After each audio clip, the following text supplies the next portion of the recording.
കേരള കോൺഗ്രസ് നേതാവ് പി.ജെ. ജോസഫിന്റെ മകൻ അപ്പു ജോൺ ജോസഫ് പാർട്ടി നേതൃപദവിയിലേക്ക്. അപ്പു ജോൺ ജോസഫ് പാർട്ടി സംസ്ഥാന കോർഡിനേറ്ററാകും. നിലവിൽ ഐ.ടി. സെൽ കൺവീനറായ അപ്പുവിന്റെ പദവി ഇന്ന് ചേരുന്ന ഉന്നതാധികാര സമിതിയിൽ പ്രഖ്യാപിക്കും.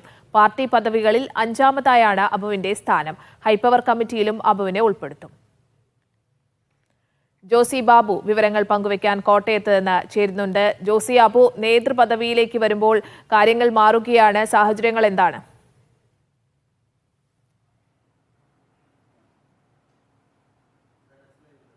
സ്നേഹ, ഇന്ന് രാവിലെ 11 മണിക്കാണ് കോട്ടയത്ത് കേരള കോൺഗ്രസ് ജോസഫ് വിഭാഗത്തിന്റെ ഉന്നതാധികാര സമിതി യോഗം ചേരുന്നത്. ഈ യോഗത്തിലായിരിക്കും ഔദ്യോഗികമായി അപ്പുവിന്റെ സ്ഥാനാരോഹണം പ്രഖ്യാപിക്കുക. എന്തായാലും കഴിഞ്ഞ കുറേ കാലങ്ങളായി കേരള കോൺഗ്രസുമായി ചുറ്റിപ്പറ്റി അബുവിന്റെ വരവ് ചർച്ചകളിലുണ്ടായിരുന്നു. അബു നിലവിൽ ഐ.ടി. സെല്ലിന്റെ കൺവീനർ മാത്രമായിരുന്നു. അബുവിനെ നേതൃനിരയിലേക്ക് ഉയർത്തിക്കൊണ്ടുവരണമെന്നുള്ള ഒരു ആവശ്യം ഒരു വിഭാഗം ശക്തമായി ഉന്നയിക്കുന്നുണ്ടായിരുന്നു. പക്ഷേ പല ആളുകൾക്കും അതിൽ ചില അഭിപ്രായ ഭിന്നതകളും ഉണ്ടായിരുന്നു.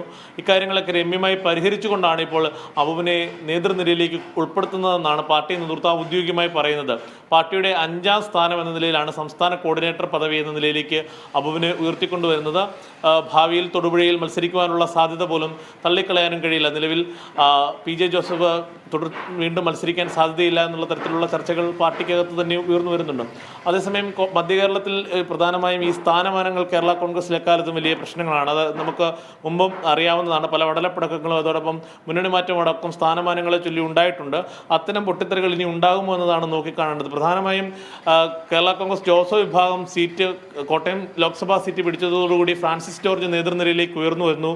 അതോടൊപ്പം തന്നെ കടുത്തുരുത്തി എം എൽ എ ആയ മോൻസ് ജോസഫ് പാർട്ടിയുടെ നേതൃനിരയിൽ തന്നെ ഉണ്ട്.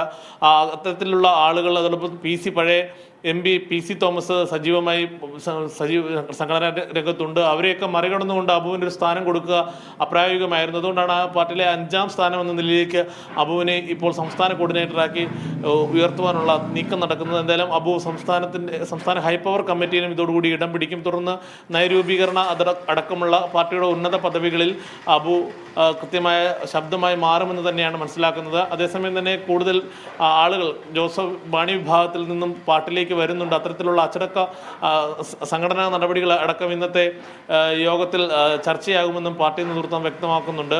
എന്തായാലും ജോസ് കെ മാണിയുടെ മടങ്ങിവരവുമായി ചില ചർച്ചകൾ UDF നേതാക്കളും അതോടൊപ്പം കോൺഗ്രസ് നേതാക്കളുടെ ഭാഗത്തു നിന്നൊക്കെ ഉണ്ടാകുന്ന കാര്യത്തിൽ വളരെ അതൃപ്തി ജോസഫ് ഗ്രൂപ്പിനുണ്ട്. ആ കാര്യങ്ങളൊക്കെയും ഇന്ന് ചേരുന്ന ഉന്നതാധികാര സമിതി യോഗത്തിൽ ചർച്ചയാകുമെന്നാണ് അറിയാൻ കഴിയുന്നത്. സ്നേഹ. ജോസി ബാബു കോട്ടയത്ത് നിന്ന്.